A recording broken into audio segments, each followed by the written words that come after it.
Hello, and welcome to the AB Relationships Podcast. Your hosts are Angela Lazariki, psychologist and psychotherapist, and Boris Hertzberg, psychoanalytic therapist and couples consultant.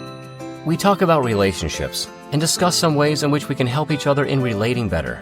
It is a space for sharing, discussing, and brainstorming common relationship difficulties, as well as real-life issues presented by our guests. Please note, this is not therapy, nor is it a substitute for therapy. Enjoy, as we are about to begin. Hello, everybody, and welcome to our next episode of the AB Relationships Podcast. And we are glad to see you. Hello, everybody. Hello, Boris. It's good to see you. Yes, Angela, same here. And we were chatting before the recording, and you asked whether our topic for today is still gaslighting. And I said that I have a joke and whether I should keep it for the recording, and you said, yes, go ahead. So here is my joke. It would be an excellent example of gaslighting if I told you no, our topic is no longer gaslighting. Perfect example. Exactly. Live, as I'm telling you. It is gaslighting, right? That's what we said we want to talk about. And you come back No, with, Angela, no, it's not. No. what are you talking about? Exactly. Make me question my reality. Exactly. I think that's actually a good introduction to talk about gaslighting and maybe to describe it and to introduce this topic to our listeners as we see it, and also the ways to deal with it, some strategies maybe, and to give some examples of dealing with it. Mm-hmm. Yes, no, beautiful. I like how you kind of introduced the topic. Gaslighting, and it's such a buzzword, isn't it? It has been for a few years now, if I'm not mistaken. Like, this is gaslighting. I was gaslit. He gaslit me. She was gaslighting me. It's just very, very popular. Yes. Especially social media. Yeah. Yeah. So I agree. Let's start with kind of giving some kind of a definition of what gaslighting actually is and then what it isn't. All right. Okay. So I can I can begin and tell what I mean. People can read what it is in the literature, in the internet. There are a lot of things written about it. I can say, though, from my perception and my understanding, what the primary thing that gaslighting reflects. So for me, it reflects the distortion of reality. When we are in a dialogue with someone, especially with someone important to us, and or we are within a relationship, if this person tries to distort our reality, where we start asking ourselves whether our experience is real, whether what we feel is actually what reflects the outside world. When we start to question ourselves and we are also being manipulated to feel the same way this person wants us to feel, we are probably the victims of gaslighting. Nice. Beautiful. Yeah, you said a few key words there that you mentioned that I would also associate very much with gaslighting: undermining our sense of reality, for sure, making us question ourselves, right? Usually by significant people in our lives. I'm not talking about someone that we just randomly meet like at the bus stop, right? It's not going to have the same impact. But when we're talking about significant people in our lives, whoever they might be, yeah, it's this act of like undermining our sense of reality, dismissing with the intent of manipulating us, right? So it's something which is happening quite consciously by someone. And I think that's very important to remember, where we find ourselves questioning like our the validity of our thoughts, or our take on things, our sense of reality. Yeah, it can go really deep, actually, especially if it's repetitive. Mm-hmm. I like this example of an unfamiliar person at a bus stop. In order for us to experience gaslighting, we need to have some prior relationship with this person, in order for us to have trust. So probably when we go around and meet random people, we don't have any trust-based relationships with them. But when we are dealing with our loved ones, with family members, with colleagues, with close friends, and so on, we do establish our relationships and our communication on some kind of trust. So gaslighting is actually the breach of this trust. And I would also go further and say that in order for gaslighting to transpire and for a person to apply it, this person needs to build the relationship with another person first, the relationship of trust. Exactly. Exactly. Spot on. Because what we have seen, and I don't know if you're going to agree with me, but what I have seen in my experience is that ultimately what it leads to, gaslighting especially, usually it takes place quite a few times. It's not like a one-off, usually. It will eventually lead to the person who is being gaslit becoming more and more dependent on the person who's doing the gaslighting, right? Dependent on them in terms of like reality of what is right, wrong, true, false, what is valid and not valid. So you're right, like there needs to be a prerequisite of trust. There are some kind of bond in order for that to kind of then the word entrapment comes to mind because it really does feel like we're being trapped in this like dynamic, and Exactly. it's very difficult many Yeah. times to see it when we're in it. Mhm. Yes, exactly. When we lose our perception of reality, we look for something to build on. And usually, the next thing available are the notions and the beliefs of the person who gaslights us. And that's actually the purpose of gaslighting. Yeah, as you said, in order for this person to subdue us, they use this manipulative tactic of stripping us of our perception of reality. And then we become emotionally dependent. And to be dependent, it means that you do not have any, let's say, if it's an emotional dependency, you don't have something reliable that you can believe in, that you can carry with you. So you take the next thing available, and yeah, unfortunately, it's not always good for you. And if we take a case of gaslighting, it's probably not good for you. Otherwise, you wouldn't be gaslit by the person next to you. Exactly. Yeah, yeah, exactly. So there's this kind of like gradual erosion of our trust in ourselves as well, right? Because we start questioning our instincts, our intuition, our observation skills. We start questioning our memory. It's just this general self questioning and doubting, right? So that obviously makes it more important for us to have this reference, as you're saying, like it, then we're more likely to have someone else as a reference point. Usually the person who's doing the gaslighting, sadly. Yeah, Right. exactly. I'm recalling our episode about what mental health is, what it means to be mentally healthy. And when we lose our perception of reality, we are losing our mental health, because we become disoriented, and we often become helpless. And so we lose touch with reality, and this is the danger in this situation of gaslighting. Yeah, yeah, 100%. It's incredibly harmful if we actually think about it, right?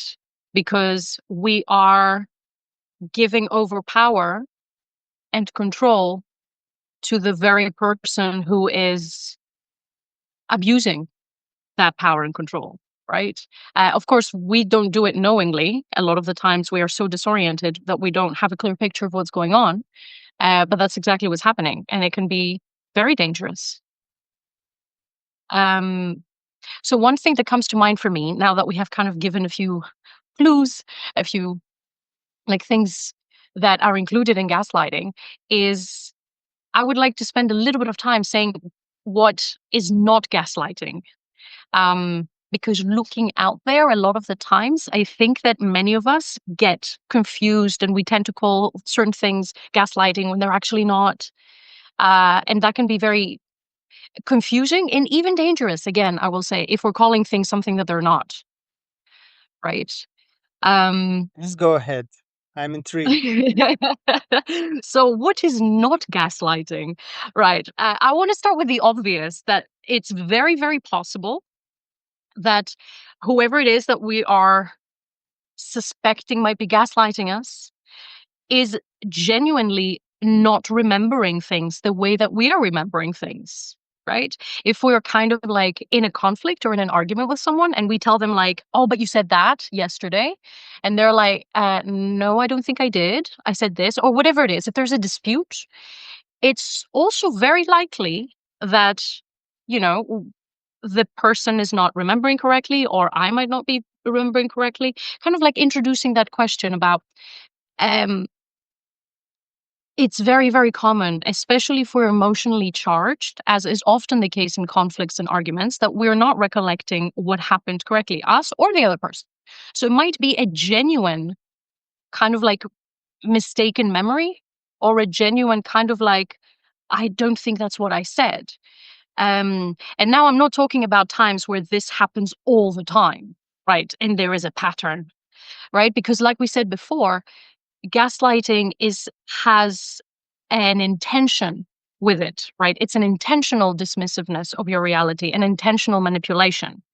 Usually when we're questioning our memory and another person's memory, the other person can genuinely be forgetting what they said, or they might be remembering what you said wrongly, but there's no intention there. It's just a genuine mistake, because we know that how human memory works, and it's all warped and everything. Yeah. So that would be my first example of what is not gaslighting, right? Just to keep in mind. Okay, if I can comment on it, you are making an excellent point, and exactly, I was also thinking while you were speaking, if this forgetfulness doesn't present a pattern, if it's something one time or occasional, then it's okay. And anyone can forget. But if it becomes a pattern, then it's something that we need to be able to distinguish from one time or occasional things. Nice. Yeah. Yeah. Exactly. Yeah. Another thing that comes to mind for me is, again, about what is not gaslighting, is that we can have genuine disagreements with people and disagree about an event, a fact, an opinion, even sometimes. And just the mere fact that someone is disagreeing with us, even if it's someone who is a loved one, that usually has a bigger impact, granted, right? It doesn't mean that they're gaslighting us, right? I'm always trying to kind of remind myself, but also my clients, that gaslighting has to include the the manipulation, the dismissing of your reality. If someone says, actually, no, I disagree with that, I see it this way, then that is not gaslighting. If they go on to say, how could you possibly think that, and what you're thinking is wrong, and that is such a stupid way to look at things, and you always do this because you're so naive, blah, blah, blah, blah, blah, blah, then you're going into gaslighting territory, possibly. That's excellent. I also agree. You won't believe it, but I wrote down the word disagreement. If you don't raise this point of what gaslighting is not, um, I think you've mentioned a very important thing of acknowledging someone else's reality. If someone else believe in something else, and we are able to acknowledge it, but disagree, this is probably not gaslighting. And also, when the person feels acknowledged, they do not feel gaslit, because they know that their opinion was received, even though disagreed with. It was received. It's valid. It has it has the right to exist. So we are here. Here we are entering a healthy dialogue, as opposed to gaslighting and canceling one's reality. Nice, nice. Exactly. Acknowledgement is such an important factor. I completely agree. Yeah, yeah, sure. I'm trying to think of other examples that are not gaslighting. Yeah, you've just acknowledged what I said. There you go. And I had done it before to you. Yes. But it is important, isn't it? In dialogue and in disagreement, right? It's harder to do it when we're disagreeing with someone, granted. Okay. But it's always good to say to someone like, I hear you, but I disagree, for example, right? It's Exactly. already feeling like, okay, I'm being seen and you don't have to agree with me. Fair enough. You know, for many people, gaslighting is the only form of disagreement. Either they haven't been taught how to disagree respectfully, or maybe they see this difference in opinions as something dangerous to them, and often it comes from families, especially from dysfunctional families, where children are being put down and humiliated, and they are not entitled to their own opinion. And so, seeing their parents humiliate them, they just bring it into their adult lives, and they just don't know how to disagree. It doesn't mean that they are inherently uh, being inherently gaslighters. Sometimes it just means they just don't know how to disagree in an argument and to keep the relationship intact while keeping the disagreement. Yeah. No, it's very often, you're right, residue of trauma or a traumatic reaction, right? And or lack of skills. I don't know how many of us actually have the skills to have, this is going to sound a bit weird, a healthy argument, right? To have a healthy argument. Like, I can argue with you and we can do it in a healthy way. I don't know how many of us actually have the skill set to do that. We usually don't learn it in school or any form of educational structure. And most of us haven't really witnessed it, right? Yeah. So you're absolutely right. For a lot of people who come from an environment where they were being dismissed, humiliated, right? It They bring this whole sort of baggage, burden, pain as well with them. Like, if you don't agree with me, it means you're dismissing me and you're gaslighting me, right? Yeah. They go, which yeah, is a very normal reaction. Yeah, so maybe our listeners can write in the comments the answer to the question: do you personally know how to disagree? Do you have this skill? Yeah. And then we're gonna have to mention or make another episode about what skills are necessary in order to be able to have a healthy disagreement. Exactly. Yeah, maybe healthy communication in general. That could be a Mhm. great topic. Yes. Yeah, I like that. You know what you were saying. See, I'm acknowledging what you were saying. You were asking what else gaslighting isn't.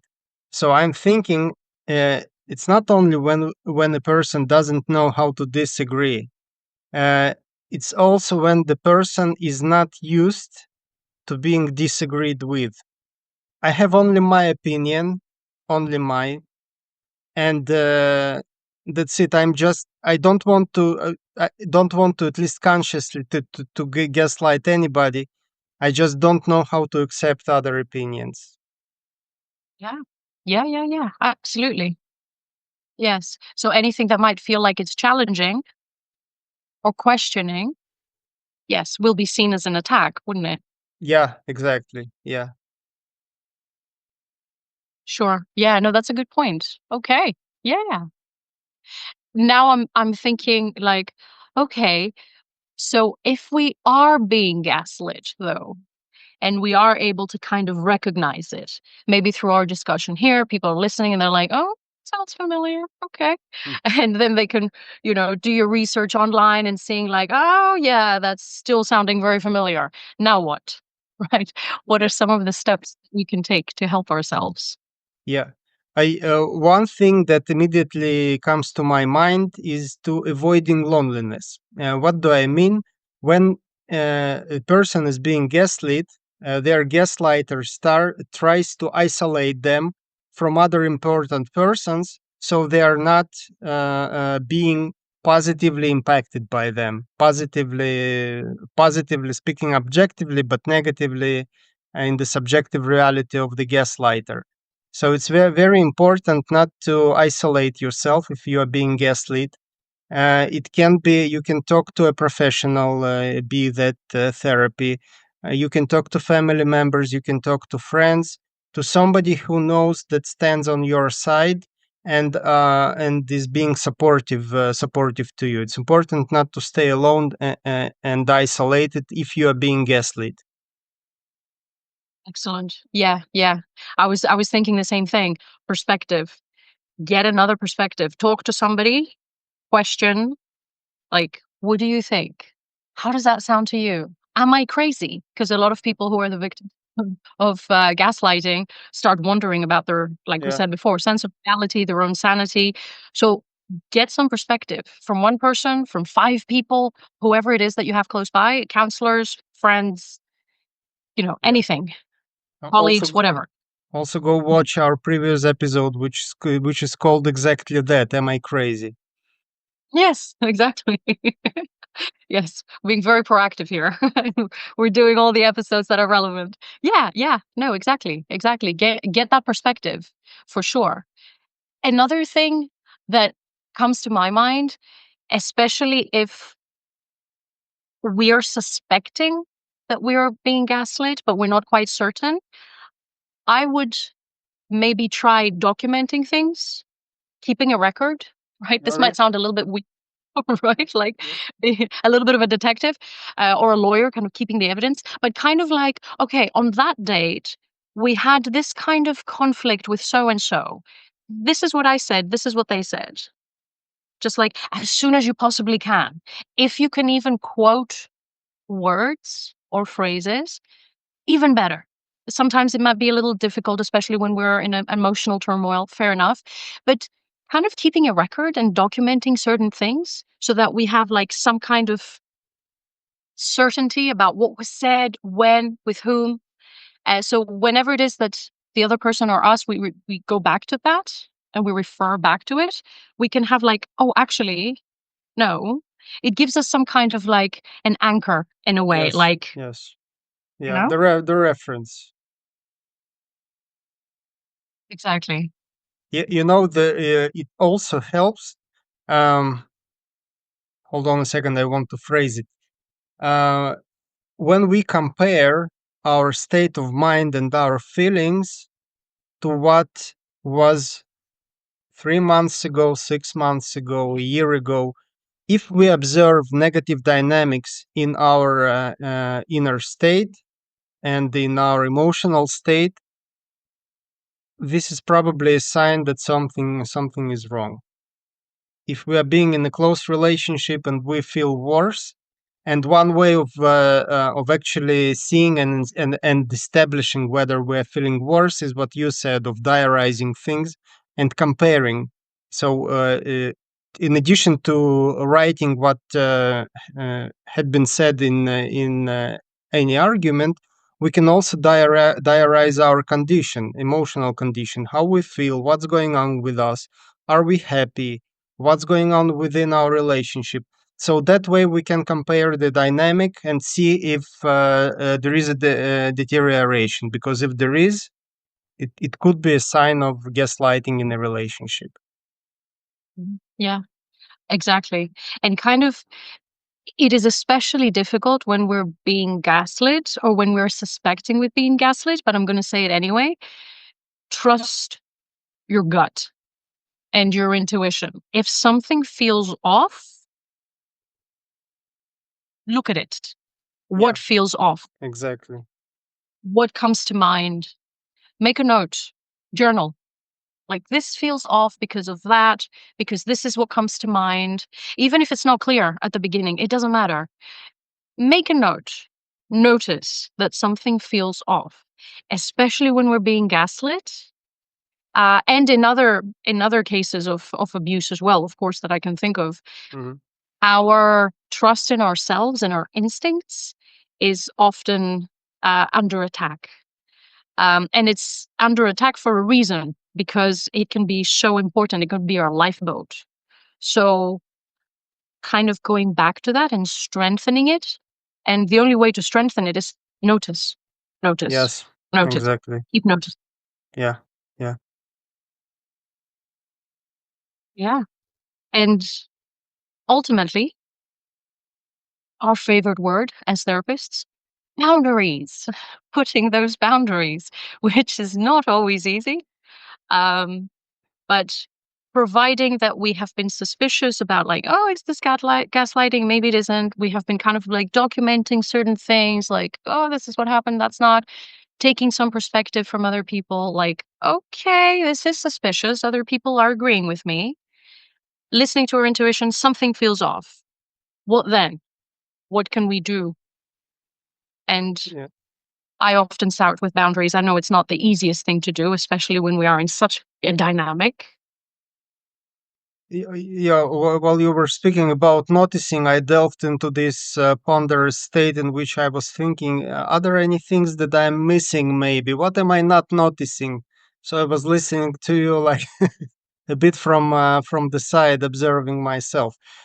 But you know, talking about boundaries, that's how we are putting boundaries in general. Again, in my opinion, we listen to the other person, we listen to ourselves, and then we choose something comfortable in between, because any relationship can bring a conflict of interests, or it can bring some wishes of other person, and something that we either want or don't want to cooperate on. So listening to ourselves, I agree, it's a vital thing in order for us to survive mentally. And also I think it's vital for us in order to build boundaries, because this is being able to trust ourselves and keep this sane side actually helps us navigate between other person and us, and choose this comfortable point in between. Otherwise, if we lose this inner backbone, emotional backbone, um, we just lose boundaries altogether. And this is actually what gaslighters want. Yeah, yeah, exactly. Exactly. I often think of boundaries for myself, but again, for like people in my life and clients, just kind of like asking myself the question, what am I available for right now in this context, in this relationship, in this time in my life? Because that can change and that's fine. Boundaries are supposed to be kind of like flexible. So, what am I available for? Um, and communicating it obviously to the other person, right? Yes, That's a very important part of putting boundaries. Like we have to communicate them. exactly. Um, mhm. Problem with gaslighters is they don't want to listen to it, but then we can go back to acknowledging, and we can acknowledge that they don't want to listen to us and to what's important to us, and it's a very important piece of information upon which we can build further relationships with them, to build or not to build. And it's so again, it's about acknowledging in this case. Yes, exactly, exactly. Uh, and I'm thinking now, like there's this kind of like series of actions that is kind of like unfolding in my head. Like after we have noticed what am I available for and what am I not available for, and I communicated to the other person. And you're right. Usually, people who gaslight are not up for that. They're not interested in what you're available for. They're interested in what they want, right? Obviously. Otherwise, there wouldn't be a problem. Um, but we can go back and document it. Like on that date, in that discussion, I actually said what I was available for, which was A, B, C, D, whatever, right? Um, and if it was not respected, acknowledged, then we have what is usually a difficult choice. But sometimes it might not be that difficult, which is what do I do with this relationship? If I have now seen time and time again, I'm not being acknowledged, I'm being dismissed, I'm being gaslit, in short, where do I go from here? Exactly. Again, I'm running my thoughts again. Yeah, you I know can see that this like running in the background. so much to observe and to question and to ask. You know, the last thing I would probably want to mention is why therapy is especially useful for victims of gaslighting, because it brings a healthy example of a relationship. It's a therapeutic relationship, so it's safe in its nature due to its therapeutic boundaries and predictability, and it helps copying and building a healthy relationship in life in general. So when you have this experience of a therapist not gaslighting you, and when you have the relationship of trust and predictability and openness, it really does project on the rest of your life. Of course, we could speak of gaslighting therapists, but I think it's altogether another topic, and it's we are entering ethical things here, and it's on the conscience of these therapists. But if we take a healthy example of therapy, healthy manifestation of therapy, it usually is about healthy boundaries, lack of gaslighting, respect, trust. So it can really be helpful to the people who are being gaslit to use therapy to learn how to build healthy relationship, and then to take them into their lives. Excellent point. Oh, absolutely. Absolutely. To have this as a model of what a healthy relationship can look like, right? Absolutely. Because even within the therapeutic alliance, the therapeutic relationship, there can be disagreement or they can be challenging, right? Because part of our jobs as therapists is to kind of challenge certain things, right? Certain beliefs, certain narratives. How can that be done without dismissing the other person's reality or gaslighting them? Like, are you stupid? Are you dumb? Okay, that's a very sort of like crude example, but how to do this, right? And allowing the client to question the therapist as well, right? Exactly. Exactly. Welcoming that, like, tell me, what do you think? Does that sound true? Does that resonate? Is this accurate? Allowing and welcoming the feedback and learning how to do that. You're right. It is fantastic as an opportunity. Yeah, exactly. Even the very basic question, am I a good therapist for you? Yes. Why not? Let's discuss it. It's a good topic for discussion. Yeah. Beautiful. So yeah, it could be a very, very, very productive point in learning how to conquer gaslighting, how to get over Yeah, it. exactly. Exactly. And such an invitation to kind of look inside and say, is this a good therapist for me? For example, is this approach good for me? What do I need? Is it Exactly. being, Yeah. yeah, yeah. Oh, so many other things to talk Yeah. about. Yeah. One topic leads to like five others. But yeah, okay. Yeah. Excellent.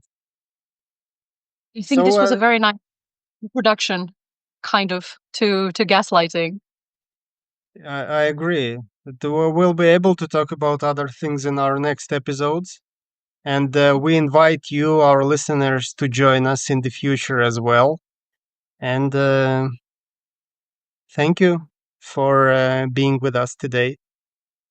Yeah, And yeah, absolutely. thank you, Angela. Thank you, Boris. And thank our listeners. Thank you, our listeners who are listening. Any questions, comments, yeah, challenges, requests, we're open. Are we Let us good? know. Are we good podcasters for you? Let us know. Yes.